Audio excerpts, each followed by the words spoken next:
about it. It's only when we think it's my pain, it's my face recording, it's like a camel. It's my, when it's always my, that's called attachment, and that's where we lose the plot, as they say. We get attached, we're not at peace anymore. Even your mind. How many of you are at peace with your meditation, with your success or failure, whether you're in jhanas or not? It's not your mind. It's not your business to get into deep meditation. So leave it alone. Who gets into jhana anyway? Just process, that's all. So when it's not my mind, it's not my problem, then you stop striving. When you stop striving, then jhanas happen. So what are you trying to do? You trying to get enlightenment? If you try to get enlightenment, there's this big I, me, which is blocking enlightenment happening. So you take that me out of the way. You take that I out of the way. You take that my out of the way. And then there's nothing between you, the jhanas, enlightenment, and everything. Understand? No, you don't. It's okay. Next question. That's over here. Ajahn, when we say, may I be well and happy, who is talking? Doer or knower? When you said that this morning, when we say, may I be well and happy, who is talking? I was talking. But then you say, Ajahn Brahm, were you talking, or was Ajahn Brahm's non-self talking? And when I think, may I be well and happy, I know that was Ajahn Chah talking. And when Ajahn Chah was talking, was it Ajahn Chah talking? No, it was Ajahn Mun, his teacher, talking. When you trace it all back, where these ideas and thoughts come from, they all come from the Buddha. So actually, when you say, may I be well and happy, it literally is the Buddha talking. That's who said that. Not you, but the Buddha. Isn't that wonderful? It's not the doer, it's not the knower. The Buddha started all of this. When you pass the buck, who calls this? The buck stops with the guy behind me, the Buddha. It's wonderful. Why do you meditate? Because the Buddha told you to. He told his disciple, who told his disciple, who told his disciple. And that's been conditioned all the way down the line. And now you're sitting here. And you let go, you practice jhanas, you meditate. Why? Because 2,500 and so years ago, the Buddha sat under the Bodhi tree, that's why. When you understand cause and effect, it's powerful. It's amazing. 2, please elaborate how to note the space between the breaths.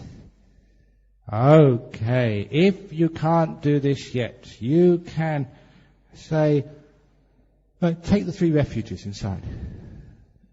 I go for refuge to the Buddha. I go for refuge to the Dhamma. I go for refuge to the Sangha. But say it slowly. I go for refuge to the Buddha. Pause. And listen what happens in the mind after you've said that, after you've thought that. And then you say, I go for refuge to the Dhamma. Pause. See the space between the refuges. Because you'll find when you say, I go for refuge to the Buddha, it's a powerful statement, and the mind actually goes towards where that signpost is pointing. The mind goes for refuge. In the same way, all words have power. Sometimes we don't listen to their echo, their resonance afterwards. For example, hate. Hate! Hate! What happened in your mind after I said that word? Actually, the mind started going towards hatred. It was a signpost for the mind, and the mind followed after that.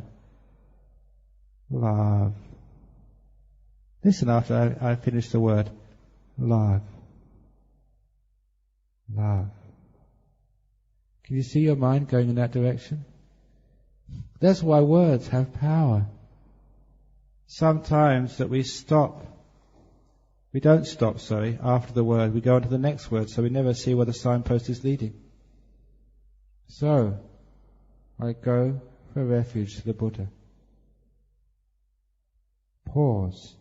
And in that silence, you see the meaning.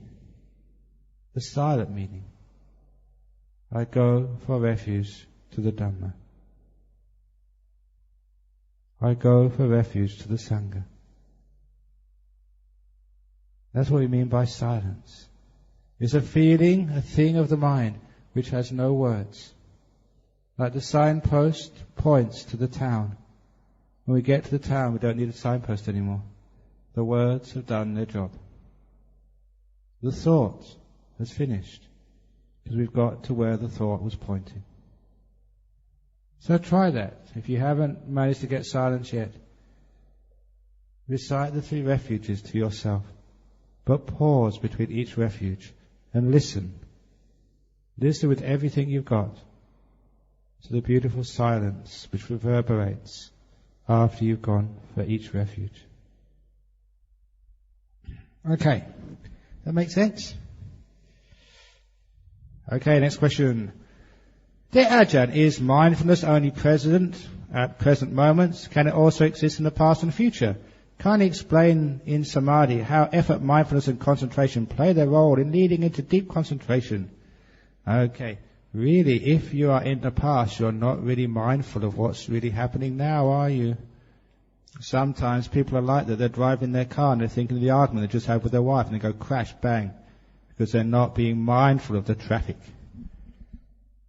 Some people sort of are mindful of the future, or they're not mindful, so they're thinking of the future. What's going to happen? There's only how many days to go? And you're thinking of all the things which are going to happen to you once you finish this retreat and all the business and stuff. You're not mindful of the present moment. Really, mindfulness, attentiveness has to be on the present moment. That's why if you're in the past and the future, you're not really mindful, not in the Buddha's way. And the Buddha also described mindfulness. He defined it as like memory, being able to remember things said and done a long time ago. That's one of the definitions. What's mindfulness to do with memory? I'll tell you. If you're really attentive to this moment, it registers in the mind. It's easy to remember. If you're off in the future and the past, you don't remember anything. Which is why that if you're learning sort of a course, if you're at a lecture, all you need to do is to make your mind very peaceful, attentive to the moment, and then it's very easy to remember what's been said and done. Recently, before I came on this trip to Singapore and Malaysia, we had a very great monk visiting our monastery for 7 days. It's Ajahn Plian from the north of Thailand. And when he gave a talk, he can understand English very well, but he can't speak English. So when he was giving a talk to the monks, someone had to translate, and that was me. I had to translate from Thai into English for him. However, that sometimes when you have a talk which is translated, the talker, speaking in Thai, really gets into his subject and starts getting some interesting Dhamma, and it doesn't stop until 15 minutes have gone. You've got a whole 15 minutes of information. He turns around to you, Bhamawang, so translate. So you've got to translate a whole 15 minutes. How can you do that? It's very easy to do. All I need to do is when he's giving that talk, I listen. I don't try. If you're trying to remember, you're not listening. So just make your mind very still, very peaceful. Just allow the words to flow through. And when he's finished, he turns round, Brahmavamsa, translate. Then the words just come back again. They just flow. And the monk sitting next to me, I was very tired at the time, my voice was very busy. The monk sitting next to me, Ajahn Chatamala, he looked at me, that's amazing. How can you do that? So 50 minutes, he was listening as well. He said, I can't remember anything that you missed. So you can do that because your memory comes from samadhi, the peaceful application of sati. When sati, mindfulness, is focused in the moment, it lets go, never tries to... Actually, I did miss something on one of the sections there. And I knew I'd missed it as soon as it happened, because he said something very interesting. And I saw my mind going out towards that interesting thing to grasp it. And I realized as soon as I did that, it's like pressing the delete button. And I lost a lot of what was happening before. And actually, you can actually see yourself doing that. When you actually listen to something, if I said something very interesting and you grasp it, you've forgotten all that went before. That's how you have a great memory. You've got to listen absolutely passively and not go out anything. So as soon as you go out to capture it, you're not truly listening. That's why samadhi, when it's attached or when it's alongside mindfulness, is very powerful. You get great memory. So, and how can you explain samadhi, effort and mindfulness and concentration play their role in leading into deep concentration? Okay, the mindfulness is the supervisor, sees what you're doing. It's there in the moment, because where you're acting is now. The future, you don't know what's going to happen in the future. You can't stop acting in the future, because that's coming next. The past is already done. So mindfulness is wasting its time in the past. It's wasting its energy in the future. So mindfulness, the supervisor, is right now, seeing what the workers are doing in this moment. Not worried about what they did a few moments ago or last week. That's finished, that's done. You're looking at the workers now, the supervisor. And the effort of the supervisor is just to make sure the workers don't slack off. They don't slack off into craving or attachment. So the supervisor has to make sure you're always doing the job. And the job is letting go. So the supervisor has to keep this beautiful freedom, peace, compassion, liberation, where you don't grasp, where you don't force, where you don't strive, you don't crave, because it's always in the moment. If as long as you're striving and craving, you're off into the future somewhere. You're not really being present. You're not allowing the process to evolve. The supervisor just has to make sure that sun is warming the lotus. He doesn't have to do anything, just has to make sure everything is going according to nature. The effort is the effort of a gardener. I don't know how many teachers have told me this. It's the effort of a gardener. The seed is planted. The rain provides the moisture. The sun provides the warmth. There's enough fertilizer in the soil. All a gardener needs to do is to protect it, to make sure that no hindrance, no craving comes to disturb the growth of the plant. So the effort is one of protection, nurturing, not pulling the plants to stretch them, not putting this fast fertilizer on it. I want the quick way to enlightenment, but allowing it to grow naturally, which is always the best. So that's the role of effort. And you can understand this because the Buddha did say the right effort is what arouses wholesome qualities and maintains them. The right effort is what abandons unwholesome qualities, keeps them away. So you know it by its results. If wholesome qualities are growing, such as peace, happiness, freedom, you know that was right effort. If unwholesome states of mind start to develop, headaches, tension, despondency, you know you've been doing wrong effort.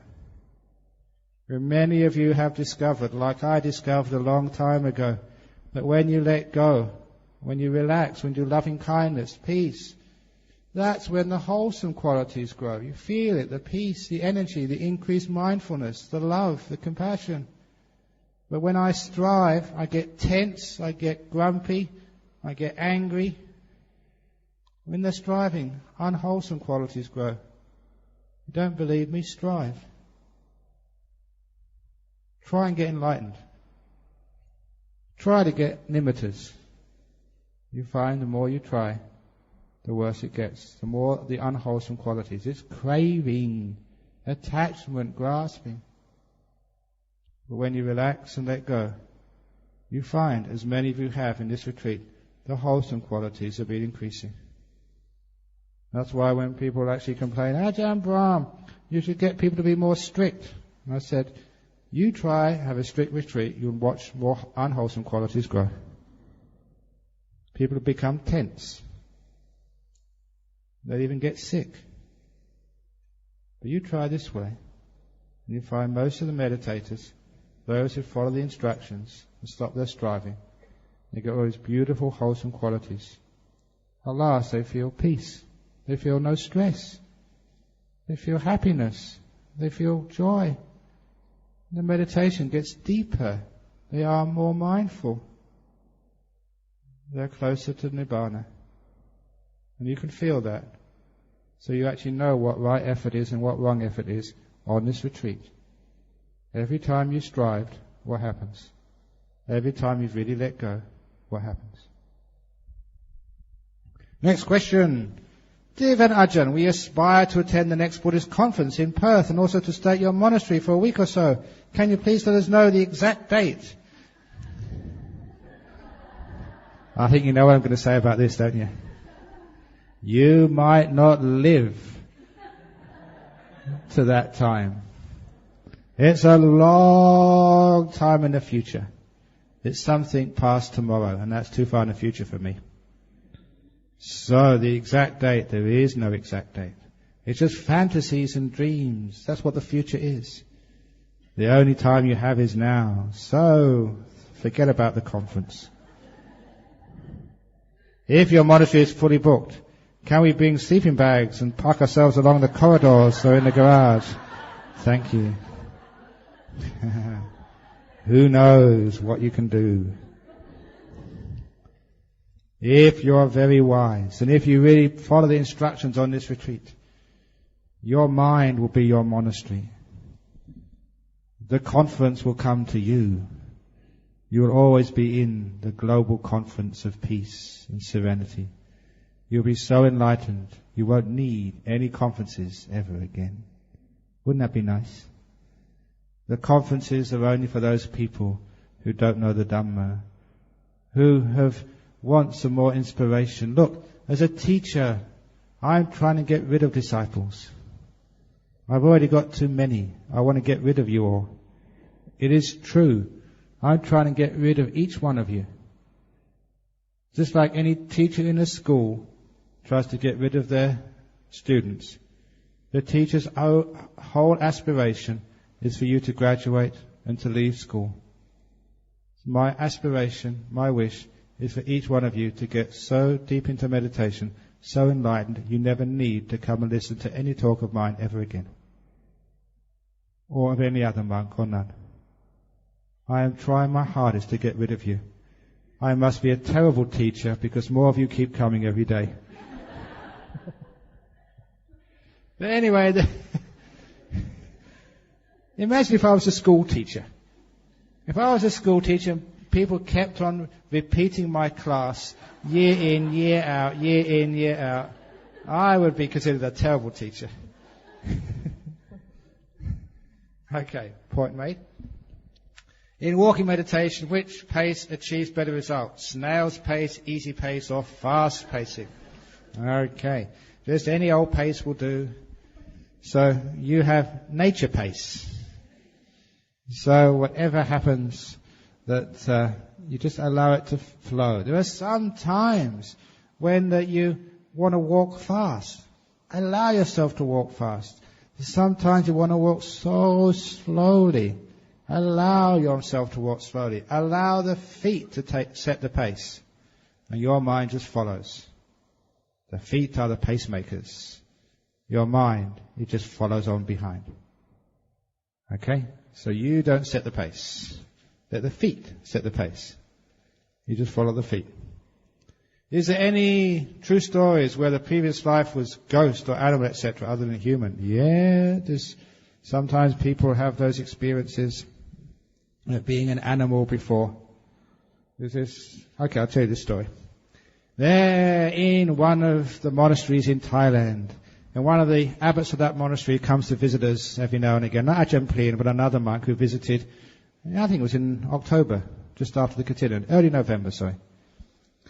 You know, like many monasteries in Thailand, that if you have any animals you don't want to look after, they dump them in the monastery.